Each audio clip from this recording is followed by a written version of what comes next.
Bir Minecraft o'yinchisi bir hikoyaga duch kelibdi.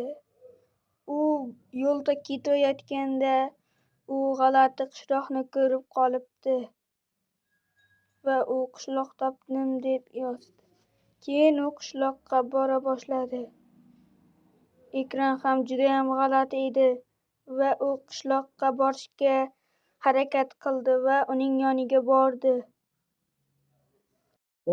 Men qishloqda topoldim. Endi men survival qilishim kerak. Va u bir uyning yoniga boribdi va g'alati narsaga ko'zi tushibdi. Odatda qishloqda bunday narsalar bo'lmas. Bu nima o'zi?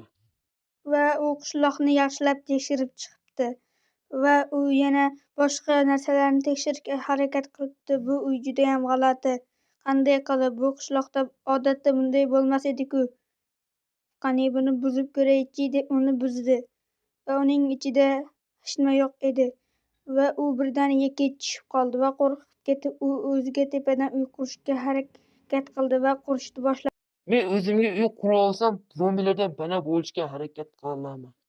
Va u uyini qura boshladi.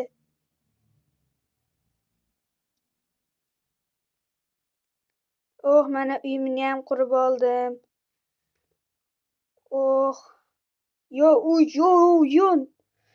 U biror nimani ko'rib qoldi va u shoshilib qoldi. Nima endi men hozir buni tekshirishim kerak. Va u juda ham qo'rqa boshladi, chunki mollar birdaniga juda ham ko'p mollar turganda birdaniga o'lib ketgan edi va uning yoniga borib uni tekshirdi. Juda g'alati, bu yerda hech nima yo'qmi deb o'ylay boshladi. Mayli, bularga nima qildi ekan, o'zim ham bilmay qoldim. Esiz, men bularni boqib ko'paytirmoqchi edim.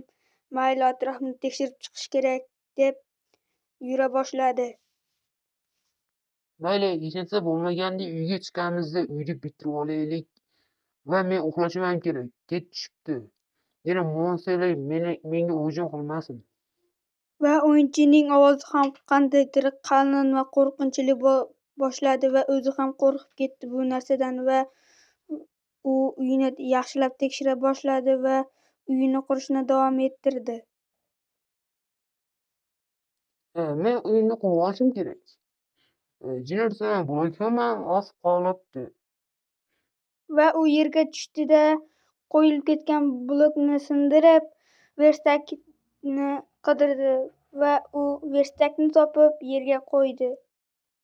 Va u narvon yasayotgandek sezildi va aytganimdek narvon yasayotgan ekan. U juda ham qattiq qo'rquvda edi va u narvon yasab pastga tushib bir nima qilmoqchi edi va u narvonni yasadi va u qayerga borishini bilmay haligi suv quyilgan joyga borib o'sha yerdan pastga tushdi va birinchi kuzatgan uylarining yoniga bordi va u uyini tekshira boshladi.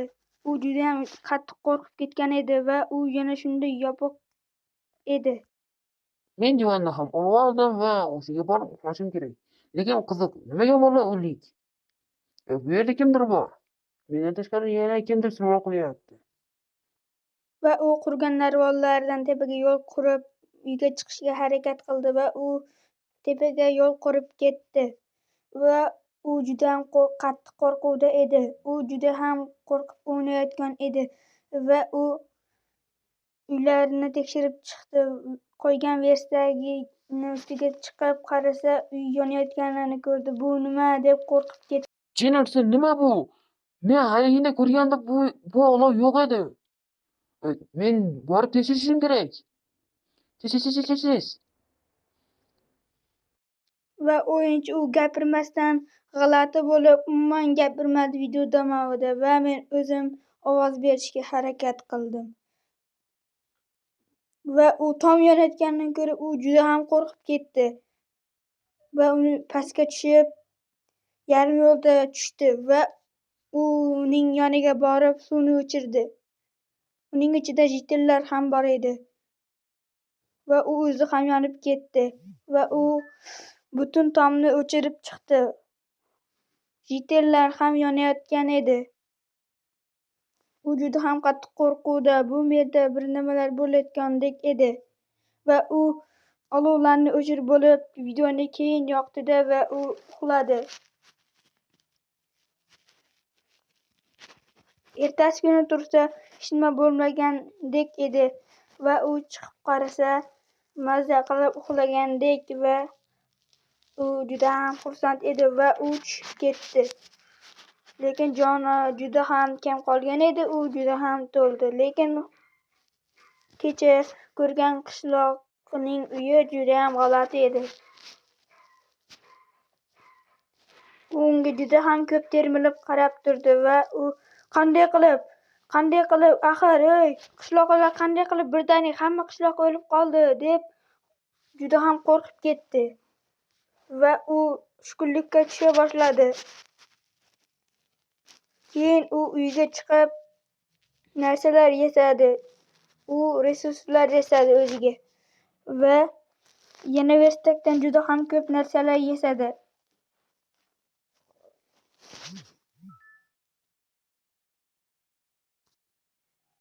O'ziga biron nimalar yasayapti. U keyin pastga tushdi. Qishloq ham juda ham g'alati edi. Va u bir uyning yoniga bordi va u juda ham ko'p termilib qarab borishga qaror qildi va yoniga bordi.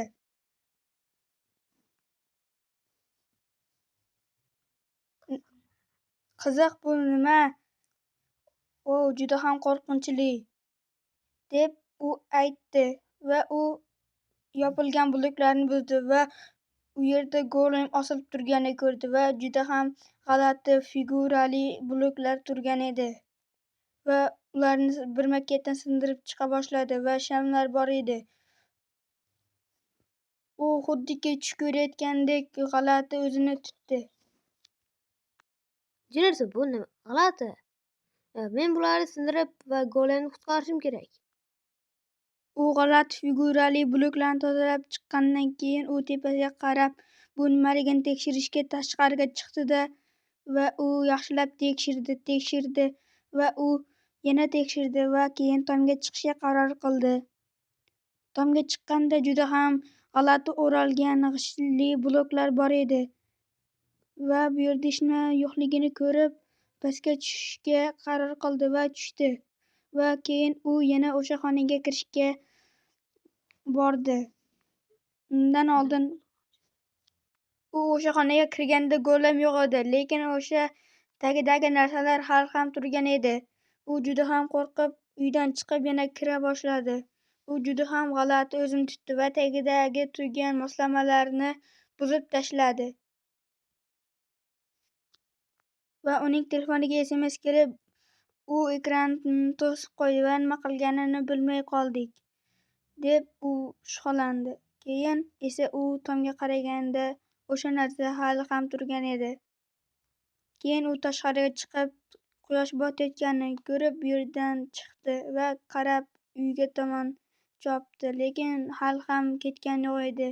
U g'alati tutayotgan edi o'zini va u uyga juda ham qarab turdi va uyga qaytdi.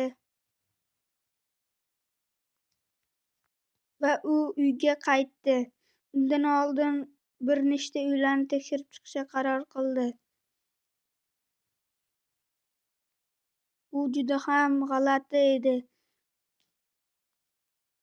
va uylar g'alati buzilgan, xaroba uylarga o'xshab qolgan edi.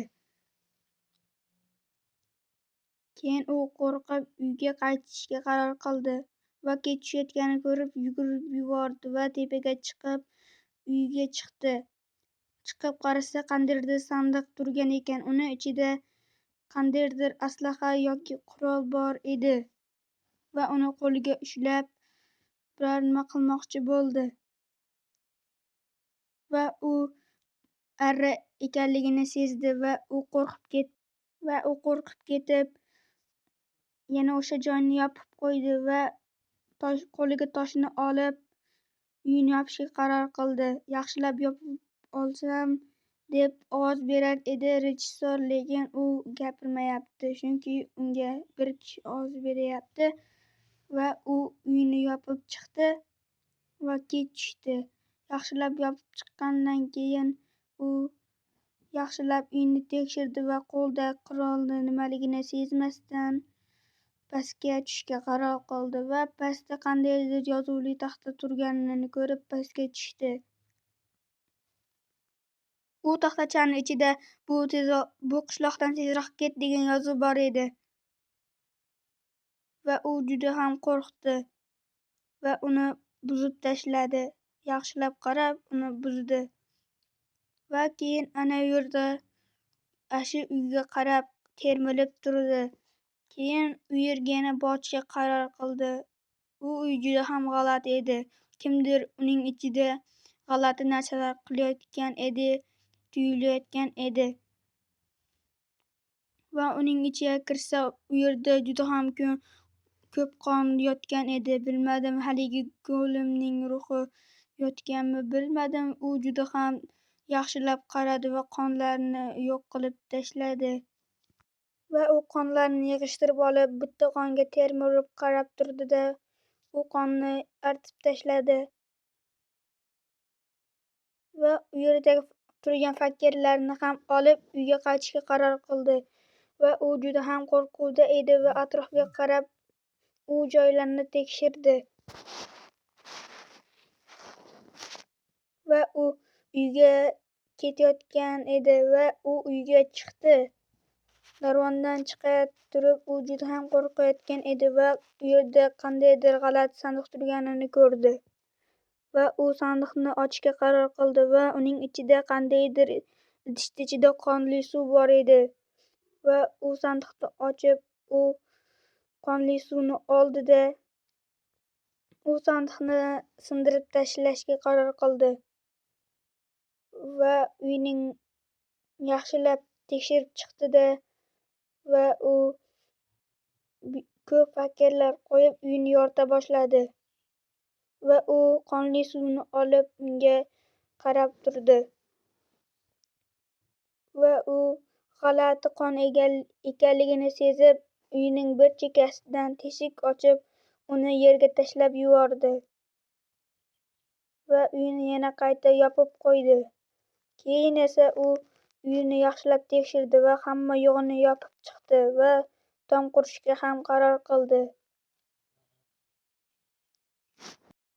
Ikkinchi qism 30 talikdan keyin chiqadi. Kuting.